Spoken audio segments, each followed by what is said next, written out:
गुलदस्ता देकर के उनका स्वागत किया जा रहा है इस समय हमारे पीयू साहब का। अभिनंदन करेंगे।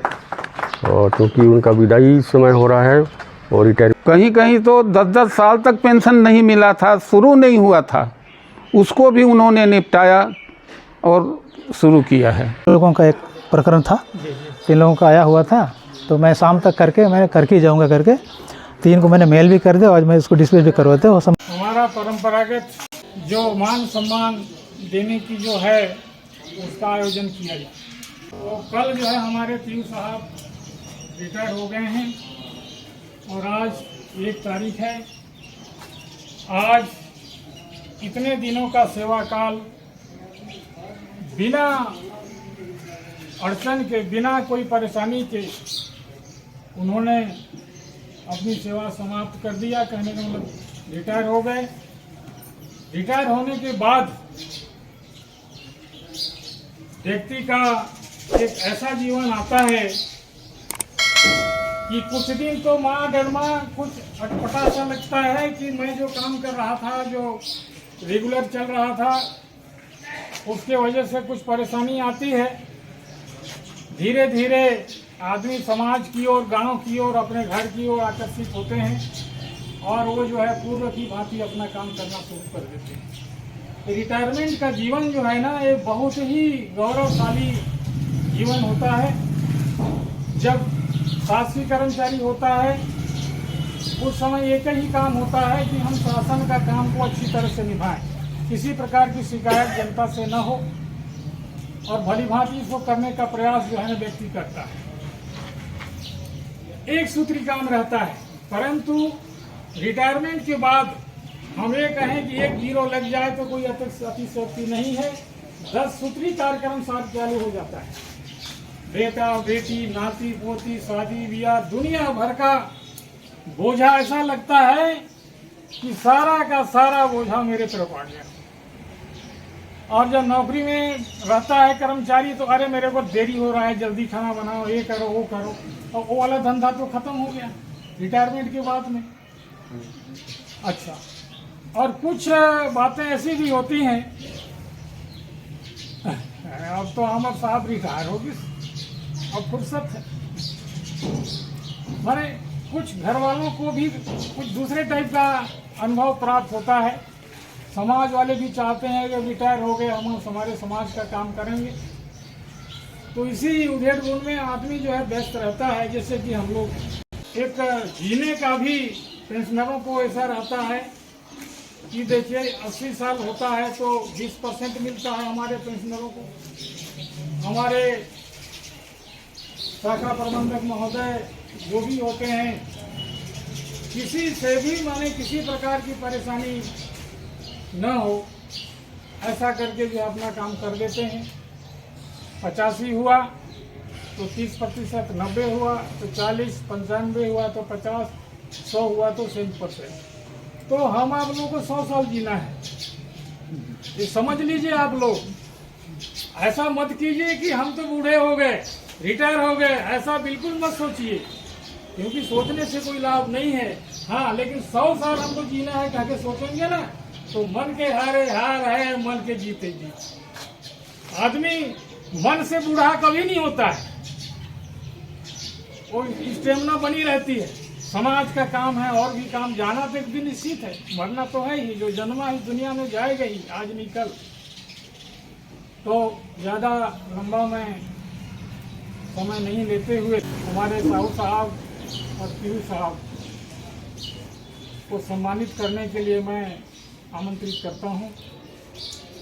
और समय की कमी करते हुए इस चीज़ को थोड़ा छोटा करना पड़ेगा।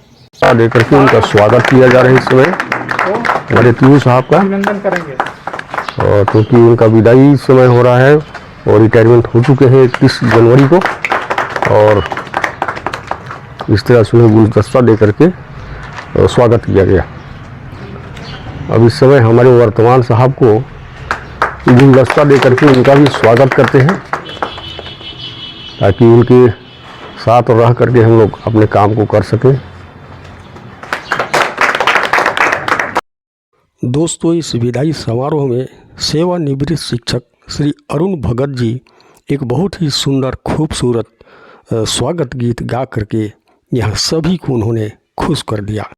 मंगलमय मधुमय अवसर पर स्वागत आगत स्वागत है, स्वागत आगत स्वागत है, स्वागत शुभ दिन स्वागत विहान, स्वागत शुभ दिन स्वागत विहान। अखियन की कलियां तुमको पाए, स्वागत है। धन्यवाद। दोस्तों, खूबसूरत स्वागत गीत के बाद में रिटायरमेंट प्रिंसिपल श्री वैष्णव सर के द्वारा हमारे विदाई अतिथि, मुख्य अतिथि जिनका हम विदाई कर रहे हैं, तीयू साहब का संबोधित करते हुए उन्होंने ये कहा। कांसाबेल में मैनेजर हैं। आज हमारी परंपरा के अनुसार, पेंशनर संघ की परंपरा के अनुसार हम लोगों ने ये कार्यक्रम रखा। मैं इस अवसर पर ये कहना चाहूँगा कि हम पेंशनरों की बहुत समस्याएं होती हैं और उस समस्याओं का निराकरण हम बैंक के द्वारा ही होता है। हमारे रिटायरमेंट के पहले हमारे ऑफिसर थे, हम जिस विभाग में काम कर रहे थे वो हमारे अधिकारी थे, लेकिन रिटायरमेंट होने के बाद में हमारे अधिकारी बैंक ही होता है और हमारी समस्याओं का निराकरण करता है। अभी तक के जो मैनेजर, जो शाखा प्रबंधक हुए हैं, स्टेट बैंक के जो अधिकारी हुए हैं, सभी ने हम लोगों का सहयोग किया है और जहां कठिन से कठिन परिस्थिति, उलझे हुए मामले को भी इन्होंने सुलझाया है। कहीं कहीं तो 10-10 साल तक पेंशन नहीं मिला था, शुरू नहीं हुआ था, उसको भी उन्होंने निपटाया और शुरू किया है। यहाँ तक आज टीयू साहब का प्रश्न है, मैंने देखा ये बैंक के अधिकारी थे, अधिकारी रहे, लेकिन कोई समस्या आते ही ये अपना चेयर से उठ करके काउंटर पर जा करके वहाँ आप बैठिए, मैं देखता हूँ, ये काउंटर में करवा के आपका काम करवाता हूँ। ऐसा भी इन्होंने कई लोगों का किया और हम लोग बहुत बहुत उनको धन्यवाद देते हैं और उनके इस कृत्य के लिए हम लोग आभारी भी हैं। हमारे पेंशनरों में क्या है, बहुतों को कुछ भी जानकारी नहीं रहती है, उनको खाता नंबर तक मालूम नहीं रहता है, उनको क्या करना है मालूम नहीं रहता है। फैमिली पेंशन के लिए तो लोग डेथ हो जाने के बाद भी उनको पता नहीं रहता है कि हमको फैमिली पेंशन भी मिलेगा।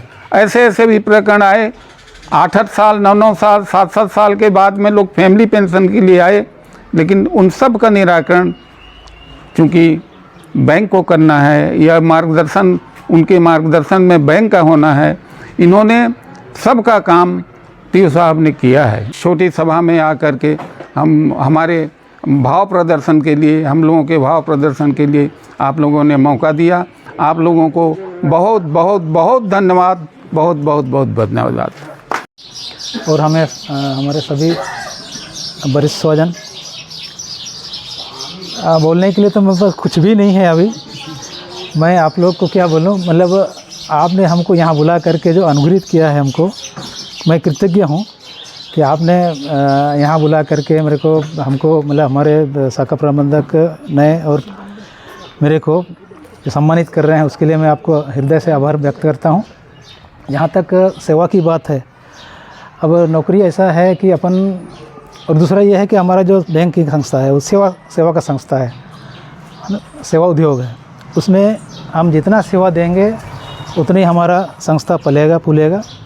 सेवा नहीं देंगे तो जो भी कोई भी संस्था हो, जो सेवा का संस्था होता है, वो बैठ जाता है। और जहाँ तक आप लोग का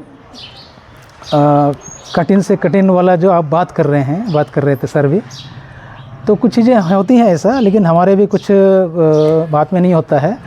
तो चूँकि हमारे यहाँ से प्रोसेस होता है तो उस चीज़ को मैं कोशिश किया था कि चलो जितना जल्दी अपन को प्रोसेस करके आगे उनका हो जाए। क्योंकि किसी का डेथ होने के बाद या पेंशनर का डेथ होने के बाद जो फैमिली पेंशन मिलता है उसके लिए और कोई उपाय तो होता नहीं है और दूसरा कोई चारा तो होता नहीं, दूसरा कोई सोर्स भी होता नहीं है। तो जितना जल्दी उनको उनका पैसा मिल जाए ताकि उनका जीवन की गाड़ी कुछ सुचारू रूप से चले, ये कोशिश रहता है। क्योंकि मन में थोड़ा सा ये लगता है कि हम भी किसी दिन उसी ढर्रे पे आएंगे, उसी रास्ते पे आएंगे। तो मानवता की दृष्टि से भी अपन देखें तो क्योंकि अपन सेवा संस्था से हैं तो उतना करना चाहिए। और मैं जितना कर पाया, मैं बहुत अच्छा तो नहीं कर सका, लेकिन जो भी मैं अपने से बन पड़ा किया। लेकिन ये है कि अब इतने सारे खातेदारों में सभी के साथ हम न्याय तो हो सकता नहीं भी कर पाए होंगे। कभी क्या होता है, लिंक का प्रॉब्लम है, कभी स्टाफ का प्रॉब्लम, कभी कुछ ना कुछ होता रहता है। फिर भी मैं कोशिश तो किया कि कुछ समय कुछ काम को निपटाऊँ करके। अभी भी 2-3 तो केस था, कल ही मैंने उसको मेल भी कर दिया हुआ है। 3 लोगों का एक प्रकरण था, 3 लोगों का आया हुआ था, तो मैं शाम तक करके मैं करके ही जाऊँगा करके 3 को मैंने मेल भी कर दिया। आज मैं इसको डिस्पैच भी करवाते हो संभव था इस महीने से उनका पेंशन भी, उन लोगों का फैमिली पेंशन चालू हो जाएगा। और बाकी आप सब लोग इतने सीनियर हैं हमसे, मार्गदर्शन तो मैं क्या दूंगा कि मार्गदर्शन तो आप लोग हमको देंगे कि हमको किस टाइप से चलना है। क्योंकि हम तो अभी आज ही रिटायर हुए, मतलब कल ही रिटायर हुए हैं, बिल्कुल नए लगेगा। अभी सर जो बोल रहे थे कि महीना भर तक अटपटा सा लगेगा कि हम क्या करें, कहाँ करें, है ना। तो इसीलिए मैं प्लानिंग तो ये किया कि मैं शहर में नहीं रहूँगा, गांव में रहूँगा। गांव में रहूँगा तो कम से कम कुछ ना कुछ तो एक्टिविटी होता रहेगा। शहर में रहूँगा तो कोई काम तो नहीं रहेगा, मैं तो पगला हो ही जाऊँगा, अपने बच्चों को पगला कर दूँगा। इसलिए मैं जो सोचा है कि गांव में रहूँगा तो ना कुछ चलता रहेगा। तो ये मेरा प्लानिंग ये है। और उसमें जो सर का जो मार्गदर्शन है कि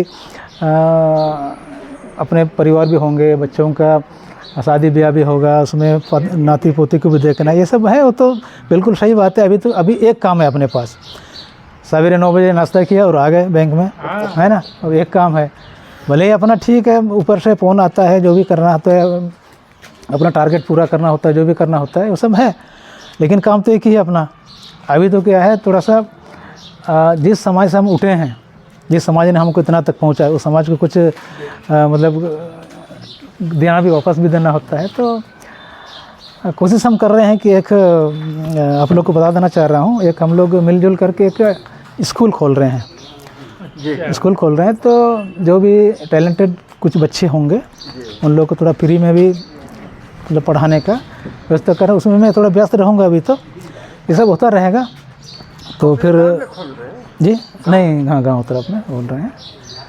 तो ये भी हमारा काम शुरू हो रहा है। अभी अप्रैल से ही पहला सेशन शुरू हो जाएगा, लगभग काम शुरू ही हो गया है, बिल्डिंग तैयार हो रहा है, तो ये सब चल रहा है काम।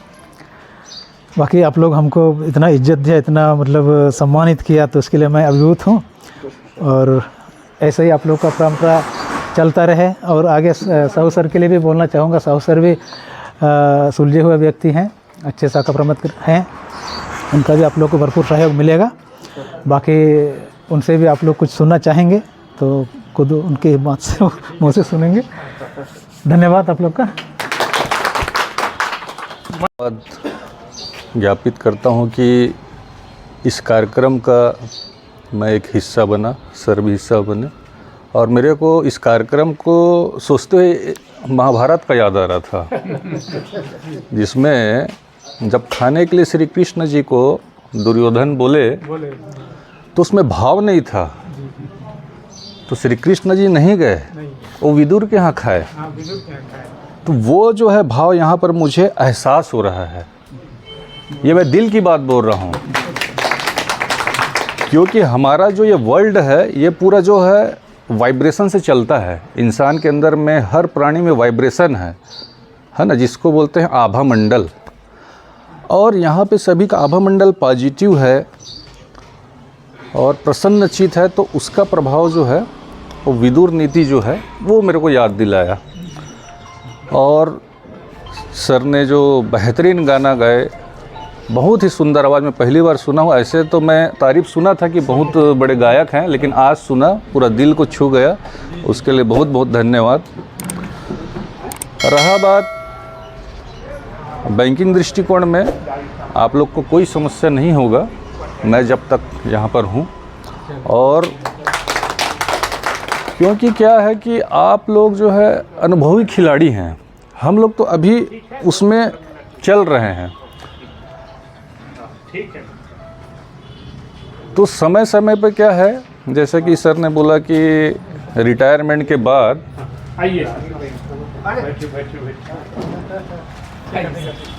नमस्कार, जैसे कि सर ने वैष्णव सर ने बोले कि रिटायरमेंट के बाद जो है बैंक से ही ज़्यादा कामकाज पड़ता है, ये सत्य बात है। और देखिए नौकरी में आप देखे होंगे दो टाइप के व्यक्ति होते हैं। एक क्या होता है कि अपना टाइम बजाता है, मेरे को 10 से 4 ड्यूटी करना है, दुनिया भाड़ में जाए, सामने खड़ा है, उसका पैर में दर्द, कोई मतलब नहीं, मेरे को 10 से 4 बजाना और जाना है। ऐसे व्यक्ति भरे पड़े हैं इस दुनिया में, मैं बैंक में भी बोल रहा हूँ और सब जगह पड़े हैं। और दूसरा व्यक्ति सोचता है कि अगर मैं वहाँ खड़ा रहूँगा तो मेरा कितना दर्द होगा, वो असली में अधिकारी होता है। ऐसा अधिकारी ही आपको अच्छी सेवा दे सकता है, लेकिन दुर्भाग्य है कि ऐसे अधिकारी बहुत कम मिलते हैं। अब कलयुग है तो उसका भी प्रभाव तो रहेगा ही, है कि नहीं। और बाकी किसी भी चीज़ के लिए, सहयोग के लिए मुझे याद करिए, मैं हमेशा तैयार रहूँगा। और सर के उज्जवल भविष्य की कामना करता हूँ। बहुत बहुत धन्यवाद, थैंक यू। धन्यवाद देता हूँ और आशा करता हूँ कि हमारे पेंशनरों का जिस तरह से उन्होंने कहा है निश्चित रूप से वो कार्य का निर्वहन करेंगे। और इसी आशाएं विश्वास के साथ मैं आप लोगों का जो है आभारी हूँ। और आज का जो है इस सभा का विसर्जन नाश्ता के बाद में करता हूँ। नाश्ता के लिए दोस्तों वीडियो कैसे लगा? वैसे तो दोस्तों विदाई का नाम लेते ही या विदाई का नाम सुनते ही दिल में एक दुख उत्पन्न हो जाता है। दोस्तों विदाई एक दुख भरी कार्यक्रम रहता है, लेकिन कुछ विदाई ऐसे भी होती है जिसमें दुख भी समाया रहता है और सुख भी समाया रहता है। तो उसी तरह से दोस्तों 60 साल की नौकरी पूरा करना भी एक असंभव कार्य रहता है, लेकिन तीयू साहब 60 साल की नौकरी पूरा कर चुके और आज उनका विदाई हो गया। दोस्तों आपने विदाई में शामिल हो, इसके लिए आप सबको धन्यवाद। और नए साहब का दोस्तों हम लोगों ने स्वागत किया है, ताकि हमारी इस बैंक में रह करके अब वो हमारी सेवा करेंगे। तो दोस्तों इस वीडियो में बस इतना ही, अगले वीडियो में फिर मिलेंगे। तब तक आप स्वस्थ रहिए, मस्त रहिए और अपने काम में व्यस्त रहिए। जय हिंद, जय भारत।